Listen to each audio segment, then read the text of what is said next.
We're going to Memphis. Memphis is... That's the next city. ...deeply troubled. And the mayor is happy. He's a Democrat mayor. The mayor is happy. And the governor, Tennessee, the governor is happy. Deeply troubled. We're going to fix that just like we did Washington. I would have preferred going to Chicago. We're going to Memphis. I'm just announcing that now, and we'll straighten that out. National Guard? National Guard okay. and anybody else we need. And by the way, we'll bring in the military, too, if we need it. But National Guard. Welcome back. That was President Trump this morning announcing plans to send the National Guard troops to Memphis as part of his administration's crackdown on crime.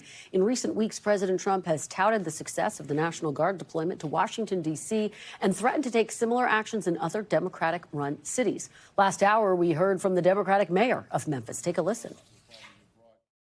I want to be clear. I did not ask for the National Guard, and I don't think it's the way to drive down crime.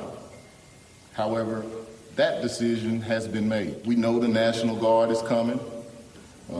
My plan is to make sure that as mayor, I'm able to work with this community, with the governor, with the federal government, to ensure that the support that is provided supports the initiatives that we know work and not distract from our law enforcement efforts. Meanwhile, Tennessee's Republican Governor Bill Lee applauded the move, pledging to work with the Trump administration. And joining me now is NBC News senior Homeland Security correspondent Julia Ainsley. Julia, thanks for being here. Really appreciate it.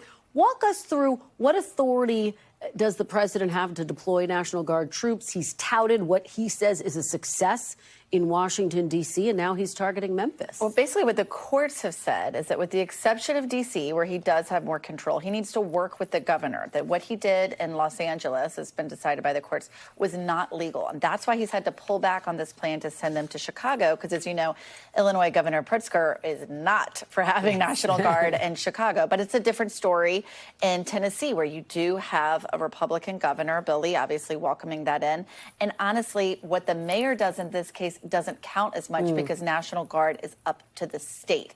This is really different, though, than what we saw in Chicago, or what we were going to see in Chicago, what we saw in D.C., and what we saw in Los Angeles, because it's not focused on immigration. This is specifically crime. DHS sources I've talked to today say they have nothing to do with this, and they continue to just operate as normal in Tennessee. And speaking of Chicago, there was an incident with an ICE officer there. What can you tell us about that, Julia? That's right. Well, the first details were coming out of ICE, and they say that this was someone they targeted as an illegal immigrant with a history of reckless driving, and that they asked him to come out of the car. He refused and began driving, dragging an ICE officer underneath the car, they said, for a significant distance.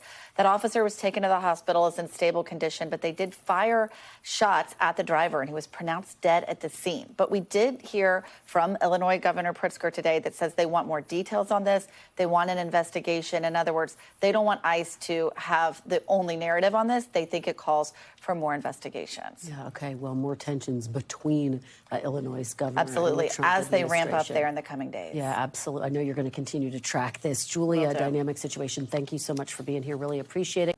We thank you for watching. And remember, stay updated on breaking news and top stories on the NBC News app or watch live on our YouTube channel.